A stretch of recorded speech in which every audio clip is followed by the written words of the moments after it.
Lesson 7.1, Finding a Place to Live. Your introduction article, Where Will You Live? Please read this so you are familiar with the terminology that we'll be using this lesson. You have another introduction article, Moving Costs. Please read this so you're familiar with the terminology. Example 4. Jay's moving from an apartment in Miami to one in Orlando.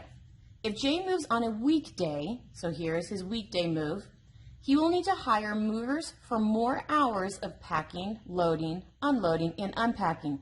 Because on weekday, his friends will not be able to help him. So if he moves on a weekday, he's going to have to pay for more hours for help. If he moves on a weekend, here's your weekend, he can get his friends to help, cutting down on the number of hours that he will need to hire movers. Move Out is a moving company that supplies movers, trucks, and moving equipment. They've given him the following moving estimates. So on a weekday move, 6 hours of loading and unloading, 5 hours of packing and unpacking will cost a total of $720. However, if he moves on the weekend, 4 hours of loading and unloading, 2 hours of packing and unpacking will cost a total of $400. Move Out charges a set hourly moving team rate for loading and unloading. So loading and unloading is going to be the same X amount of dollars every hour. A different set of hourly moving rate for the packing and unpacking. That means your packing and unpacking payment per hour is going to be a different, so it's going to be Y.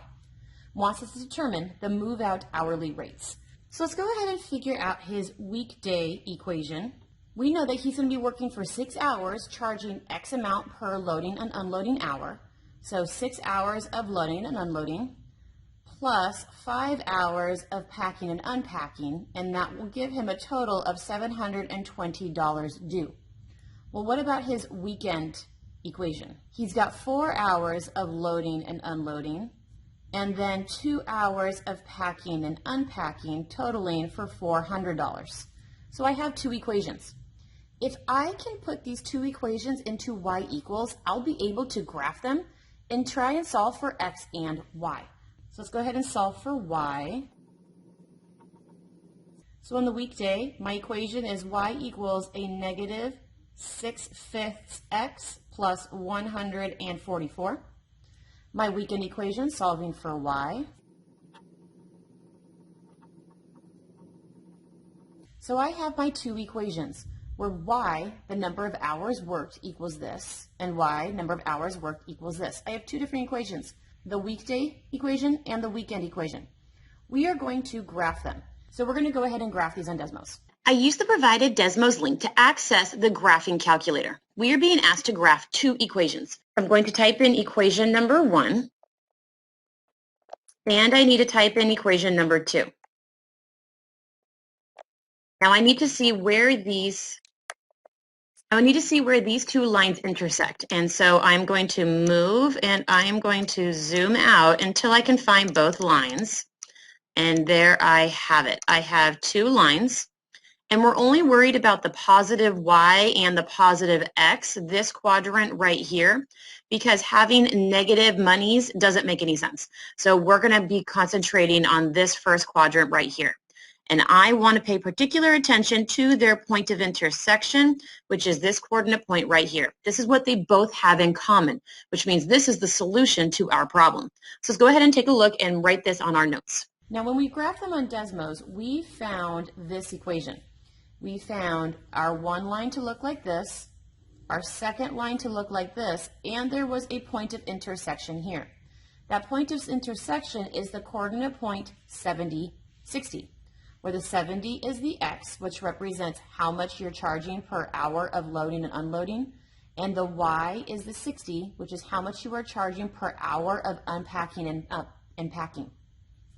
Because that's where they intersect, that means that this is the going rate, because we had two equations and what they had in common was what the going rate is. So we end up paying $70 per hour for loading and unloading. So we end up paying $70 per hour for loading and unloading, and we pay $60 per hour for packing and unpacking. And that's all because of the point of intersection for our two equations. Now let's go ahead and check your understanding. Using the information above, suppose that Jay hired the movers for P amount of hours to pack and unpack, and L hours to load and unload. Write an expression that represents his moving costs for these services. So what is his moving cost if he ended up changing it? Well, we know he's going to do P hours for packing and unpacking. We know that they are charging a packing and unpacking rate of $60. So he's going to be $60 for every single one of those P hours. His loading and unloading is $70 per hour. So then he's going to pay $70 for every one of those L hours that he has the guys loading and unloading. This would be his moving cost if he were to change his hours. Example 5. Samantha is moving from Madison, Wisconsin to La Crosse, Wisconsin. She will do all of the packing and unpacking with her brother. The moving company quoted a price of $1,250 for 8 hours of loading and unloading and driving 130 miles. The company quoted the same exact price if the truck drove the extra 30 miles to pick up her brother. Sam figures that with her brother's help, she only needs to hire the movers for 6 hours. How much does the company charge per hour for loading and unloading? How much do they charge per mile for driving? So let's go ahead and put this information in a table so we can make better sense of it. So first it talks about your loading and your unloading hours, and then it talks about her mileage, and then it talks about the cost. We know that there's 2 different scenarios going on. No matter what the scenario is, they said they would charge us the same exact cost. So it doesn't matter, we're getting charged the same. Said that the first one is for 8 hours of loading and unloading, and they're going to be driving 130 miles. The same company quoted the same price if they were to drive an extra 30 miles to get her brother, so they're driving now 160 miles, but she thinks if they got their brother, she would be able to finish it in 6 hours. So 8 hours without brother, 6 hours with brother. Brother is a 30-mile difference. So these are our 2 equations. We're going to have the loading and unloading money be represented by X, so how much does it cost per hour of loading and unloading? And the charge per mile, we're going to have that represented by Y. And then we just have our total cost. This first row was without brother, and this second row was with brother.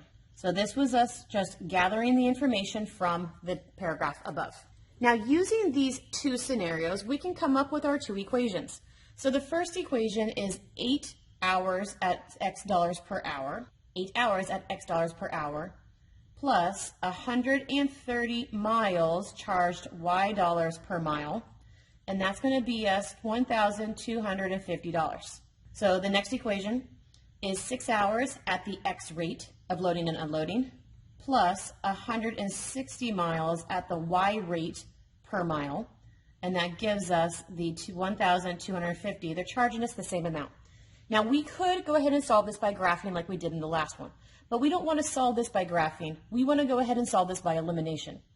So example 4 was your example of how to solve by graphing. This is example 5. In example 5, we're going to show you how to solve by elimination. To solve by elimination, we need to be able to add these 2 equations together, and somebody had to eliminate, meaning somebody had to disappear. Right now, if we added them together, our x's would end up being 14, our y's would end up being 290. Nobody zeroes out, nobody eliminates.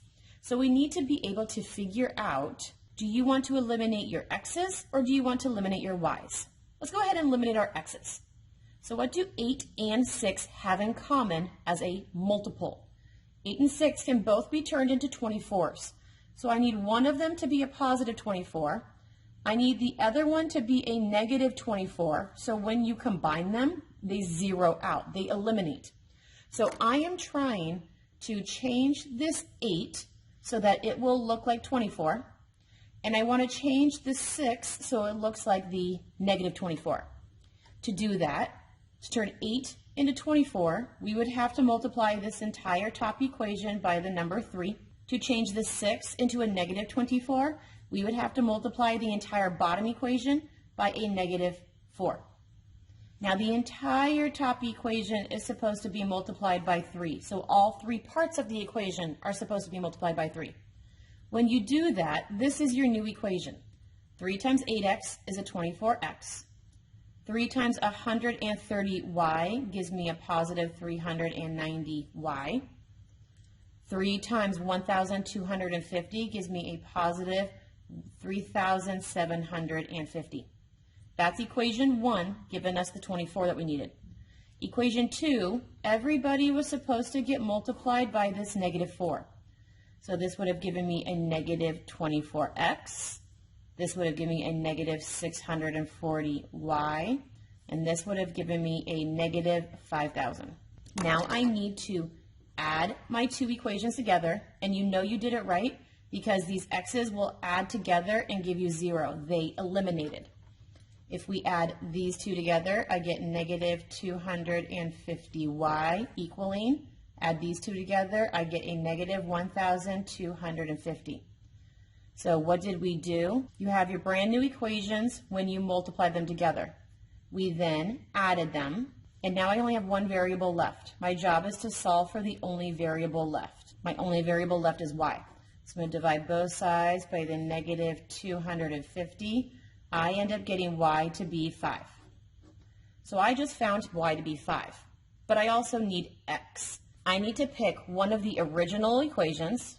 So I'm going to pick one of the original equations, and I'm going to substitute my new value of y equals 5 into that problem. So I'm going to pick the first equation. This was the first original equation. We found y to be 5.